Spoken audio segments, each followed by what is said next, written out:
वेणुगोपाल नाराज हो गए हैं। और क्यों नाराज हुए हैं? क्योंकि कपिल सिब्बल की एंट्री हो गई है मुंबई की विपक्ष वाली बैठक में। राहुल गांधी को बीच में आके मान मनौवल करना पड़ा है और साथ ही साथ इस पूरे अलायंस का संयोजक यानी कन्वीनर कोई नहीं बन पाया है। यह भी इस समय की बड़ी ब्रेकिंग स्टोरी।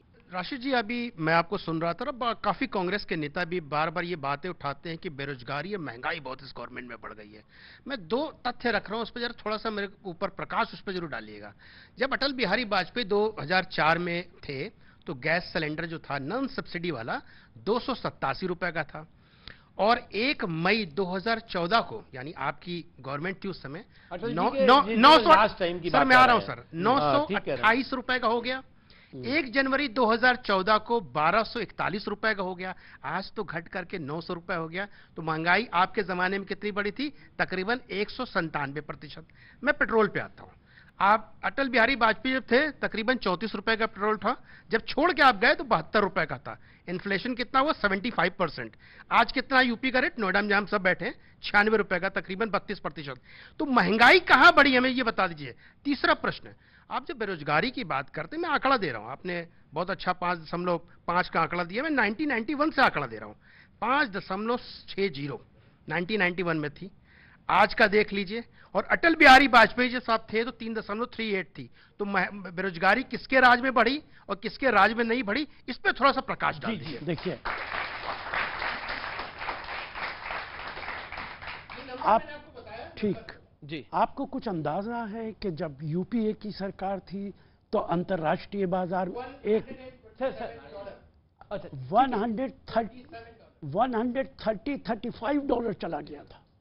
एक मिनट, 135 127 ही माने लेता हूं। तब पेट्रोल हम किस भाव दे रहे थे? नहीं, 72 रुपीज का पेट्रोल था। 72 रुपीज का पेट्रोल जब आपकी सरकार गई है तो आप 72। चलिए, मैं मान गया आपकी मान गया। हम 72 रुपए में पेट्रोल दे रहे थे और अंतर्राष्ट्रीय बाजार में 130 था। आज अंतर्राष्ट्रीय बाजार में 80 है और आप 100 रुपए दे रहे हैं। आपको फर्क नजर नहीं आ रहा?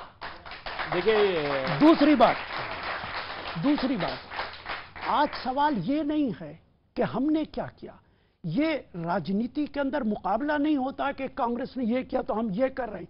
हमने कुछ गलतियां की हैं बेशक, तभी तो हम सरकार से बाहर बैठे। मुझे ये कहने में कोई तकल्लुफ नहीं है कि हमारी गलतियां ना होती तो ये सरकार में नहीं आते। लेकिन आज तो ये सरकार में है। आज तो हमें इनसे पूछना है। हमने पासे अदब में इनको बंदा परवर कह दिया। बंदा परवर समझते हैं आप? एक मिनट, बंदा परवर कहते हैं कि किसी आदमी की बेपनाह इज्जत करना, उसकी तारीफ करना, आप ही सब कुछ हैं, आप ही सब कुछ कर रहे हैं। हमने पासे अदब में आपको बंदा परवर कह दिया और आप ये समझे सच में बंदा परवर हो गए। ये है फर्क।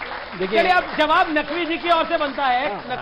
नकवी जी। अमित जी, देखिए, अभी संजय जी ने जो बात कही, उन्होंने बहुत तर्कों और तथ्यों के साथ बात कही है। मैं उसको दोहराता नहीं। मैंने भी तर्क दिया है। नहीं, आपका भी तर्क है। लेकिन एक चीज आप समझिए कि जो पहले और आज में जो जमीन और आसमान का फर्क है। बिल्कुल। मैं महंगाई और ये सारी चीजें रोजगार के साथ जोड़ रहा हूं उसको। देखिए, पहले जो, आपको भी पता नहीं याद होगा कि नहीं होगा, आपको भी याद होगा कि कोई भी पेट्रोल पंप ऐसा नहीं होता था जो हफ्ते में 2 दिन बंद नहीं हो जाता था, ड्राई नहीं हो जाता था, लिख दिया जाता था पेट्रोल डीजल नहीं मिलेगा। उसके बाद 4 दिन के बाद जो है वो लंबी लंबी क्यू लगती थी और लोग जो है, जिनको जो है वो 10 लीटर चाहिए होता था, 20-25 लीटर डलवा लेते थे कि कहीं भैया कल ये पेट्रोल पंप जो है बंद ना हो जाए। जो ये किल्लत दिखाई गई, एक आर्टिफिशियल जो क्राइसिस हुई की गई, वो सिर्फ जो है वो जमाखोरी, मुनाफाखोरी और काला बाजारियों को मदद करने के लिए की। नरेंद्र मोदी जी के समय में किसी भी, चाहे राशन हो, चाहे तेल हो, चाहे बिजली हो, चाहे और भी जरूरी चीजें हो, उसमें किल्लत नहीं होनी पाई। कहीं पर किसी तरह को लोगों को परेशानी नहीं होने पाई। आपके पास आता हूं मैं, क्योंकि बात तुष्टीकरण की हो रही थी, सवाल महंगाई पर आया। लेकिन मणिशंकर अय्यर हैं, उन्होंने कह दिया कि पीवी नरसिम्हा राव कांग्रेस के प्रधानमंत्री नहीं थे। असल में बीजेपी के पहले प्रधानमंत्री पीवी नरसिम्हा राव थे। ये मणिशंकर अय्यर ने बात कही, क्या आप इस बात से सहमत है राशिद अलवी? देखिए, नरसिम्हा राव निश्चित तौर से कांग्रेस के प्रधानमंत्री थे। तो मणिशंकर अय्यर ने क्यों कहा? अब ये मणिशंकर जी को बुलाना चाहिए आपको पूछने के लिए। आपकी राय क्या है? हाँ, मैं तो कहा कि कांग्रेस के प्रधानमंत्री थे। मैं तो आंध्रा से राज्यसभा का मेंबर रहा हूं, और जब नरसिम्हा राव जी की डेथ हुई है तो सारे एमपीज हम आंध्रा के इकट्ठा हुए थे, उनको वहां ले जाया गया था हैदराबाद में फ्यूनरल के लिए। तो वो कांग्रेस के प्रधानमंत्री थे। और उसके बाद मणिशंकर अय्यर ने कहा कि पाकिस्तान के खिलाफ सर्जिकल स्ट्राइक अगर हो सकती है तो बातचीत करने में हमारी हिम्मत क्यों नहीं होती? देखिए अभी जी, एक चीज देखिए आप, इस दौरान हमने एक चीज बहुत महसूस की है। जब भी देश का डेवलपमेंट डिग्निटी मतलब बढ़ती है तो इस डिफाल्टर डायनेस्टी का जो है वो फितूर भी, और डिफाल्टर डायनेस्टी कौन? तो सभी को मालूम है।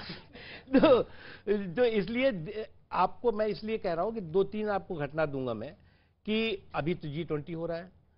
अब ये चाहे देश से चाहे विदेशी रूट से ये सरकार को या भारत की धाक और धमक को धूमिल करने की धूर्तता कर रहे हों, लेकिन 2015 में जब हमारे देश में 54 अफ्रीकी देशों के राष्ट्राध्यक्ष हमारे देश में थे, हमारे लिए बहुत गर्व का विषय था। तो उस वक्त क्या हो रहा था?